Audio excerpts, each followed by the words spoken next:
ಅಕ್ರಮ ಚಿನ್ನ ಸಾಗಾಟದ ಪ್ರಕರಣದಲ್ಲಿ ಸ್ಯಾಂಡಲ್ವುಡ್ನ ನಟಿ ರನ್ಯಾ ರಾವ್ ಅರೆಸ್ಟ್ ಆಗಿದ್ರು. ಸ್ಯಾಂಡಲ್ವುಡ್ನ ನಟಿ ರನ್ಯಾ ರಾವ್ ಬಂಧನದ ಪ್ರಕರಣಕ್ಕೆ ಸಂಬಂಧಪಟ್ಟಂತೆ 2.5 ಕೋಟಿ ರೂಪಾಯಿ ನಗದನ್ನ ವಶಕ್ಕೆ ಪಡೆದಿದ್ದಾರೆ ಡಿಆರ್ಐ ಅಧಿಕಾರಿಗಳು ಅನ್ನೋದು ಗೊತ್ತಾಗ್ತಾ ಇದೆ. ರನ್ಯಾ ರಾವ್ ಅಪಾರ್ಟ್ಮೆಂಟ್ನಲ್ಲಿ 2.5 ಕೋಟಿ ರೂಪಾಯಿ ಹಾರ್ಡ್ ಕ್ಯಾಶ್ ಸಿಕ್ಕಿದೆ. ಲಾವೆಲ್ಲೆ ರಸ್ತೆಯ ಅಪಾರ್ಟ್ಮೆಂಟ್ನಲ್ಲಿ ಈ ಹಣವನ್ನು ಸೀಸ್ ಮಾಡಿದ್ದಾರೆ.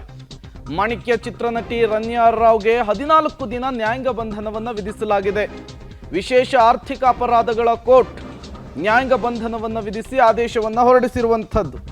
14.8 ಕೆಜಿ ಚಿನ್ನ ಅಕ್ರಮ ಸಾಗಾಟದ ಕೇಸ್ನಲ್ಲಿ ಬೆಂಗಳೂರು ಇಂಟರ್ನ್ಯಾಷನಲ್ ಏರ್ಪೋರ್ಟ್ನಲ್ಲಿ ಅರೆಸ್ಟ್ ಆಗಿದ್ರು ನಟಿ. ಈಗ ಇನ್ವೆಸ್ಟಿಗೇಷನ್ನ ಆಳಕ್ಕೆ ಡಿಆರ್ಐ ಅಧಿಕಾರಿಗಳು ಇಳಿದಿದ್ದಾರೆ. ಈ ಸಂದರ್ಭದಲ್ಲಿ ಮತ್ತಷ್ಟು ಮಗದಷ್ಟು ವಿಚಾರಗಳು ಗೊತ್ತಾಗ್ತಾ ಇದೆ. ಲಾವೆಲ್ಲೆ ರಸ್ತೆಯಲ್ಲಿ ರನ್ಯಾ ರಾವ್ ಅವರ ಅಪಾರ್ಟ್ಮೆಂಟ್ ಇದೆ. ಅಲ್ಲಿಗೆ ಅಧಿಕಾರಿಗಳ ತಂಡ ಭೇಟಿ ಕೊಟ್ಟಿತ್ತು. ಈ ಅಪಾರ್ಟ್ಮೆಂಟ್ನಲ್ಲಿ 2.5 ಕೋಟಿ ರೂಪಾಯಿ ಹಾರ್ಡ್ ಕ್ಯಾಶ್ ಅನ್ನ, ನಗದು ಹಣವನ್ನ ಸೀಸ್ ಮಾಡುವಂತಹ ಕೆಲಸ ಮಾಡಿದ್ದಾರೆ. ಮತ್ತಷ್ಟು ಡೀಟೇಲ್ಸ್ ಕೊಡ್ತಾರೆ ನರಸಿಂಹಮೂರ್ತಿ, ನೇರ ಸಂಪರ್ಕದಲ್ಲಿ ಜಾಯಿನ್ ಆಗಿದ್ದಾರೆ. ನರಸಿಂಹಮೂರ್ತಿ, ಸ್ಯಾಂಡಲ್ವುಡ್ನ ನಟಿ ಬೆಂಗಳೂರು ಇಂಟರ್ನ್ಯಾಷನಲ್ ಏರ್ಪೋರ್ಟ್ನಲ್ಲಿ ಲಾಕ್ ಆಗಿದ್ರು ಅಕ್ರಮ ಚಿನ್ನ ಸಾಗಾಟದ ವಿಚಾರದಲ್ಲಿ. ಈಗ ಇನ್ವೆಸ್ಟಿಗೇಷನ್ ಎಲ್ಲಿಗೆ ಬಂದು ನಿಂತಿದೆ, ಮತ್ತೇನೆಲ್ಲ ವಿಚಾರಗಳು ಗೊತ್ತಾಗ್ತಾ ಇದೆ ಅಂತ ಹೇಳಿ? ಪ್ರೇಮ್ ಕುಮಾರ್, ನಿನ್ನೆ ಡಿಆರ್ಐ ಅಧಿಕಾರಿಗಳು ಈ ನಟಿಯನ್ನು ಅರೆಸ್ಟ್ ಮಾಡಿದಂತಹ ಸಂದರ್ಭದಲ್ಲಿ ಅಕ್ರಮ ಚಿನ್ನ ಸಾಗಾಣಿಕೆ ಪ್ರಕರಣದಲ್ಲಿ ಆಕೆಯ ಬಳಿ ಏರ್ಪೋರ್ಟ್ನಲ್ಲಿ ಸುಮಾರು 14.8 ಕೆಜಿ ಚಿನ್ನವನ್ನು ಸೀಸ್ ಮಾಡಿದ್ರು. ಅದಾದ ಬಳಿಕ ಆಕೆಯನ್ನು ಅರೆಸ್ಟ್ ಕೂಡ ಮಾಡಲಾಯಿತು. ಹಾಗೆ ಕೋರ್ಟ್ನಿಂದ ಆಕೆ ವಾಸವಿದ್ದಂತಹ ಫ್ಲ್ಯಾಟ್, ಈ ನಂದವಾಣಿ ಮ್ಯಾನ್ಷನ್ ಅಂತೇಳಿ ಲೆವೆಲ್ಲಿ ರಸ್ತೆಯಲ್ಲಿರುವಂತಹ ಐಷಾರಾಮಿ ಫ್ಲ್ಯಾಟ್ಗೆ ಆಕೆಯನ್ನು ಕರ್ತರಲಾಗುತ್ತೆ. ಕರ್ತಂದಂತಹ ಸಂದರ್ಭದಲ್ಲಿ ಆಕೆಯ ಮನೆಯನ್ನು ಶೋಧ ಮಾಡಿದಂತಹ ಸಂದರ್ಭದಲ್ಲಿ ಸುಮಾರು 2.5 ಕೋಟಿ ನಗದು ಸಿಕ್ಕಿರೋ ಬಗ್ಗೆ ಇದೀಗ ಡಿಆರ್ಐ ಅಧಿಕಾರಿಗಳಿಂದ ಮಾಹಿತಿಗಳು ಲಭ್ಯವಾಗ್ತಿದೆ. ಹೀಗಾಗಿ ಈಕೆ ಹೇಗೆ ಬಂತು ಈ 2.5 ಕೋಟಿ ಹಣ, ಮತ್ತು ಈ 14.8 ಕೆಜಿ ಚಿನ್ನಾಭರಣ ಏನಿದೆ ಇದನ್ನು ಈಕೆಯೇ ದುಬೈಯಿಂದ ಅಕ್ರಮ ಸಾಗಾಣಿಕೆಯನ್ನು ಮಾಡ್ತಿದ್ಲ ಅಥವಾ ಮಧ್ಯವರ್ತಿಯಾಗಿ ಏರ್ಪೋರ್ಟ್ನಿಂದ ಆಚೆಗೆ ಸಾಗಿಸುವ ಕೆಲಸವನ್ನು ಮಾಡ್ತಿಲ್ಲ ಅನ್ನೋದ್ರ ಬಗ್ಗೆ ಕೂಡ ತನಿಖೆ ಇನ್ನಷ್ಟೇ ಸಾಗ್ತಿದೆ.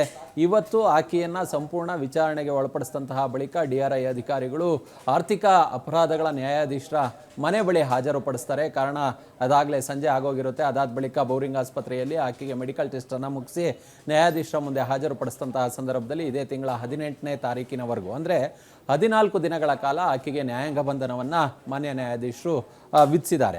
ಮತ್ತು ಡಿಆರ್ಐ ಅಧಿಕಾರಿಗಳು ಆಕೆಯನ್ನು ಪೊಲೀಸ್ ಕಸ್ಟಡಿಗೆ, ಅಂದರೆ ಅಧಿಕಾರಿಗಳ ಕಸ್ಟಡಿಗೆ ಕೊಡಿ, ವಿಚಾರಣೆ ನಡೆಸಬೇಕು ಅನ್ನೋ ಮಟ್ಟಿಗೆ ಯಾವುದೇ ಕೋರಿಕೆಯನ್ನು ಕೇಳಿಕೊಳ್ಳಿಲ್ಲ. ಹೀಗಾಗಿಯೇ ಆಕೆಗೆ ನ್ಯಾಯಾಂಗ ಬಂಧನವನ್ನು ವಿಧಿಸುವ ಕೆಲಸವನ್ನು ಕೂಡ ಮಾಡಲಾಗಿದೆ. ಮತ್ತು ಇನ್ನು ಮನೆಯಲ್ಲಿ ಸಿಕ್ಕಂತಹ 2.5 ಕೋಟಿ ನಗದು ಏನಿದೆ, ಈ ನಗದಿನ ಮೂಲದ ಬಗ್ಗೆ ಕೂಡ ಒಂದಷ್ಟು ತನಿಖೆಯನ್ನು ನಡೆಸುವ ಕೆಲಸವನ್ನು ಅಧಿಕಾರಿಗಳು ಮಾಡಬೇಕಾಗುತ್ತೆ. ಒಂದು ಪ್ರಕರಣದಲ್ಲಿ ಈಗಾಗಲೇ ಆಕೆ ಮಹಿಳೆ ಆಗಿರೋದ್ರಿಂದ ರಾತ್ರಿ ಇಡೀ ಮಹಿಳಾ ಸಾಂತ್ವನಕ್ಕೆ ಕೇಂದ್ರಕ್ಕೆ ಬಿಡಬೇಕು, ಮತ್ತು ಬೆಳಗ್ಗೆ ಕರ್ತರಬೇಕು, ಮತ್ತು ಈಗ ಆ ನ್ಯಾಯಾಧೀಶರ ಮನೆ ಮುಂದೆ ಹಾಜರುಪಡಿಸಿರೋದ್ರಿಂದ ಅಷ್ಟು ಸುಲಭವಾಗಿ ಕಸ್ಟಡಿಗೆ ಕೊಡೋದಕ್ಕೆ ಬರೋದಿಲ್ಲ. ಹೀಗಾಗಿಯೇ ಏನಾದರೂ ನ್ಯಾಯಾಂಗ ಬಂಧನಕ್ಕೆ ಕೇಳಿದ್ರೆ ಗೊತ್ತಿಲ್ಲ. ಮತ್ತು ನಾಳೆ ಓಪನ್ ಕೋರ್ಟಲ್ಲಿ ಅಪ್ಲಿಕೇಶನನ್ನು ಹಾಕ್ಕೊಂಡು ಆ ಬಳಿಕ ಕಸ್ಟಡಿಗೆ ಪಡೆದುಕೊಳ್ತಾರೆ ಏನು ಅಂತೇಳಿ ನೋಡಬೇಕಾಗುತ್ತೆ. ಓಕೆ, ಥ್ಯಾಂಕ್ ಯು ನರಸಿಂಹಮೂರ್ತಿ ತಮ್ಮೆಲ್ಲ ಮಾಹಿತಿಗಾಗಿ.